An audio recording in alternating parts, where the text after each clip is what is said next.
महाराज, महाभारत ग्रंथ के वन पर्व में तीर्थ यात्रा पर्व और उस तीर्थ यात्रा पर्व के 96 नंबर के अध्याय में एक बड़ी सुंदर कथा है।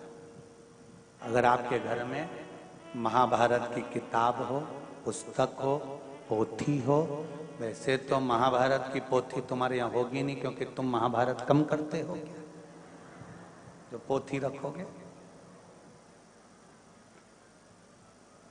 महाभारत ग्रंथ के अंतर्गत, काव्य के अंतर्गत वन पर्व के यात्रा पर्व में, यात्रा पर्व के 96 नंबर के अध्याय में एक सुंदर चरित्र वर्णन आता है शंकर के भगत का, शिव भक्त का।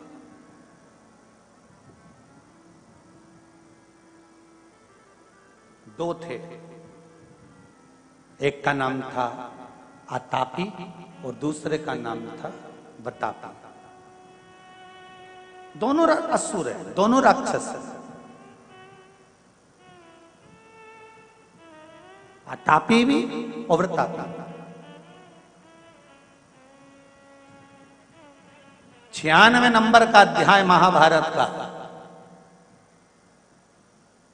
वन पर्व, तीर्थ यात्रा पर्व, उसका 96 अध्याय कहता है इन दोनों ने शंकर भगवान की आराधना करी,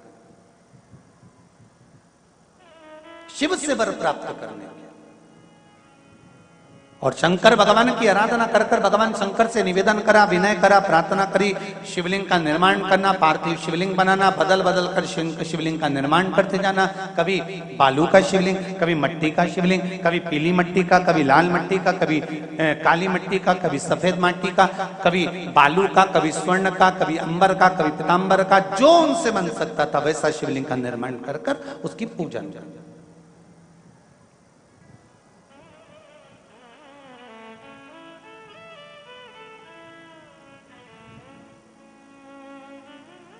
आराधना करते करते करते करते बहुत समय बीत गया। दोनों ने विचार करा कि यहां तो शिवजी प्रसन्न ही नहीं हो रहे। कभी कभी आतापी और वृतापी जैसा मन में हम भी सोच लेते, इतने व्रत करने के बाद भगवान हमारी क्यों नहीं सुन रहा, कारण क्या है। फिर हमारे मन में थोड़ा सा संशय उत्पन्न होने लगता, भगवान हमारी क्यों नहीं सुन रहा। फिर हम प्रयास करते हैं कि कहीं कोई ऐसा मिल जाए जो कहीं की बस यूं घुमा के और फेंक दे और चमत्कार हो जाए और हमें सोने का अंडा मिल जाए। और ऐसा कहीं का हो जो घुमा के हंडा निकाल दे तो हमको भी बताना, हम भी चलेंगे और कुबेरेश्वर महादेव का मंदिर जल्दी से बना देंगे, एक दो हंडा निकलवा के। बहुत कठिन है भाई।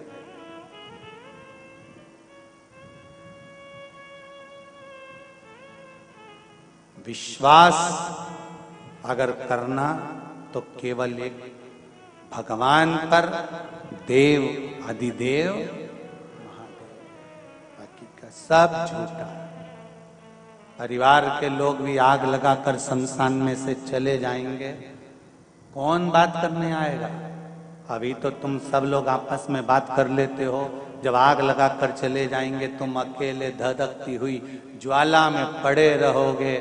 वो कहे ना, जब तन में उठेगी ज्वाला कोई पास ना आने वाला,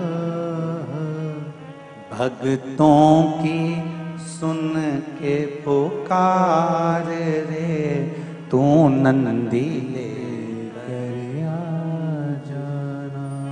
मेरे दीन बंधु भगवान रे, भक्तों की सुन कर आ जाना।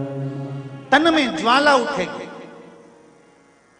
परिवार के लोग आग लगाकर चले जाएंगे, कोई नहीं रहेगा। तब शमशान में केवल आप और एक रहेगा मेरा देव अधिदेव महादेव, कोई दूसरा नहीं मिलने वाला, वो तुम्हारे सामने होगा, कोई नहीं।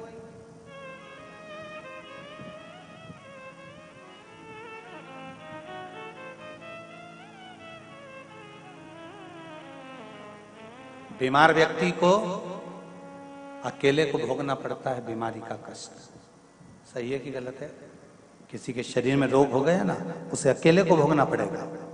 डॉक्टर आएगा, इंजेक्शन लगाएगा, गोली वाला गोली लाएगा, बेटा पैसा लगाएगा, बहू सेवा कर देगी, बेटा अपना काम करेगा, बहू अपना काम करेगी, भतीजा अपना काम करेगा, रिश्तेदार अपना काम करेंगे, कुटुंब वाले अपना काम करेंगे, पर भोगना केवल अपने को पड़ेगा, कोई दूसरा नहीं भोगेगा।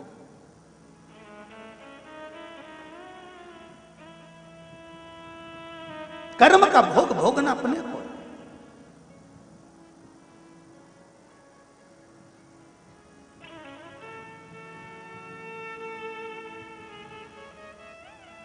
कितना एक चरित्र में कहा, दो मित्र है और एक मित्र धर्म से जुड़ा हुआ है और दूसरा मित्र गलत मार्ग से जुड़ा हुआ है। अब दोनों मित्रों में एक दिन चलते चलते समय बीत गया, जो सत्कर्मी था, धार्मिक था, वो संत बन गया, और एक ऐसा धर्मी था वो चोर बन गया।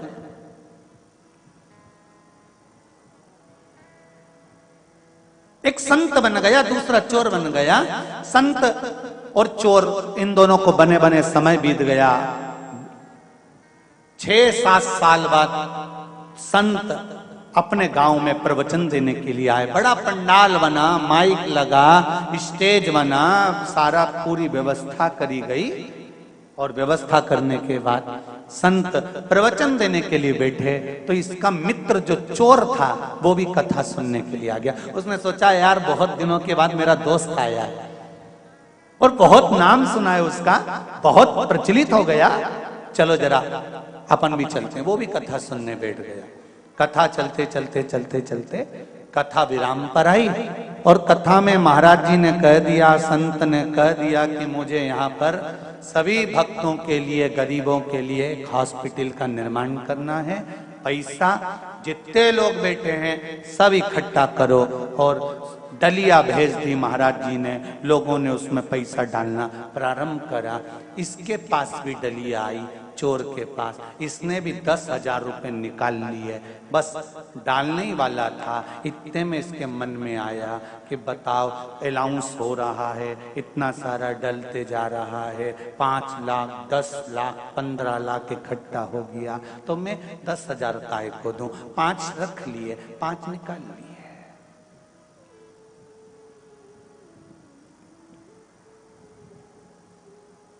फिर डलिया घूमती घूमती घूमती घूमती इसके पास पहुंची। अब डलिया में पैसा और बढ़ गया, 25 लाख इकट्ठा हो गया। फिर इसके पास डलिया आई। इसने कहा लोगों ने इतना दे दिया, मैं काय को 5,000 दूंगा। उसने 5,000 में से 4,000 वापिस रख लिए, 1,000 निकाल लिया, 1,000। फिर डलिया घूमते घूमते घूमते घूमते पैसे की सामने आई, 30 लाख इकट्ठा हो गया। अब इसने वो 1,000 भी जेब में रख लिए। इतनी देर में चली गई लाइट। जो लाइट गई चारों तरफ अंधेरा हो गया। 5 मिनट बाद लाइट आ गई, डलिया वापिस आई, पैसा इकट्ठा हुआ, कथा पूरी हुई। मित्र मित्र से मिलने के लिए आया और कहा तुम मुझे पहचान गए? संत ने कहा हाँ पहचान गया, तू और मैं एक ही क्लास में पढ़ते थे। मैं धर्म से जुड़ा था, तू अधर्म से जुड़ा था। हाँ तू संत बन गया, मैं चोर बन गया। उसने कहा खूब पैसा इकट्ठा करा रे तूने, 30 लाख रुपए इकट्ठे कर लिए। तेरी वाणी में कितना दम है, गजब की तेरी आवाज, क्या बल है तेरी आवाज में। 30 लाख एक आवाज में इकट्ठा कर लिया। गजब का तू लोगों का मन बदल देता है, गजब करा तूने, क्या दिल की बात करी तूने। हाँ खूब दिया लोगों ने, संत ने पूछा, तूने कितना दिया? तू मेरा इतना गुणगान कर रहा है कि मन बदल देता हूं, ये कर देता हूं, वो कर देता हूं, तूने कितना दिया बता? अरे निकाले थे 10,000 रुपए देने के लिए, फिर बाद में सोचा 5 दूंगा, फिर बाद में सोचा 1 दूंगा, फिर नहीं दिया। संत ने कहा, तो मेरी जिंदगी को धिक्कार है, सारी दुनिया का मन बदला और मेरे दोस्त का मन नहीं बदला, तो काहे का संत मैं संत किस काम का? सारी दुनिया का मन मैंने बदल दिया, पर एक दोस्त का मन नहीं बदल पाया। तो मेरा संतत्व, मेरा संत का भाव, मेरा प्रवचन देना बेकार है। इतने में दोस्त बोला, नहीं रे, ऐसी कोई बात नहीं है, मन तो तूने मेरा भी बदला है। जब लाइट गई थी, डलिया मेरे सामने ही थी, मैंने सोच लिया था 2 गड्डी निकाल लेता। मैंने सोच लिया था 2 गड्डी निकाल लेता हूं, पर मैंने सोचा नहीं रे, बेचारा हॉस्पिटल बनाएगा, मेरा दोस्त कितना प्रवचन देता है, कम से कम अपन नहीं डालें, पर निकाले तो नहीं। मन मेरा चेंज हो गया, मैंने नहीं निकाला, मन तो मेरा भी बदला, चेंज तो मैं भी। लोग पूछते, महाराज जी प्रवचन से होता क्या है, कथा से होता क्या है, व्यासपीठ पर बैठकर बोलने से होता क्या है, संतों की वाणी सुनाने से होता क्या है, शिव महापुराण सुनने से होता क्या है? मैं निवेदन करूंगा, जिंदगी में एक बार शिव महापुराण की कथा दिल लगाकर सुनना। अगर ठेला चला रहे होगे तो 4 व्हीलर गाड़ी भी मेरा परमात्मा ही देता है, ये विश्वास से कहूंगा। और एक बात जरूर कहूंगा, ना तो सियोर वाले महाराज को तंत्र आता है, ना मंत्र आता है, ना विद्या आती है, ना बेल है, ना भभूति है। मेरे पास तो केवल एक विश्वास है। विश्वास मेरे शंकर का है कि वो दुनिया में किसी को खाली नहीं छोड़ता। जब चोर को कुबेर बना सकता है, रावण को लंका दे सकता है, भस्मासुर को कंकण दे सकता है, तो क्या हमको नहीं दे सकता है? बस शिव की आराधना करना, इस मन चित्त और बुद्धि को भ्रम से हटाना और उसकी आराधना में लग जाना। जिस दिन तुमने शंकर के मंदिर जाना चालू कर दिया, उस दिन से तारीख लिख लेना कि इतनी तारीख से शंकर जी पे मैं जल चढ़ा रही हूँ, पशुपति व्रत कर रही हूँ, बेलपत्र चढ़ा रही हूँ, चावल का दाना चढ़ा रही हूँ, मूंग चढ़ा रही हूँ, एक फूल चढ़ा रही हूँ या बेलपत्र। जिस दिन से तुम शिव की आराधना चालू कर दो, उस तारीख से लेकर 3 महीने तक उस तारीख को मिलाने का प्रयास करना कि जिंदगी में संकट आया और कटा कि नहीं कटा, दुख आया मिटा कि नहीं मिटा, और लक्ष्मी की कमी थी तो पेट उसने भरा कि नहीं भरा, वो तारीख निकाल कर रखिए।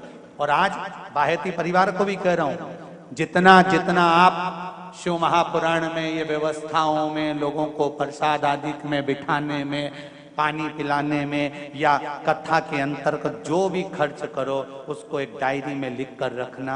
आज की तारीख से लेकर कुछ महीने की बाद की तारीख मिलाना कि मेरे शंभू ने वापिस 1000 गुना कर कर लौटाया कि नहीं लौटाया। वो कृपालु, वो दयालु, उसकी कृपा।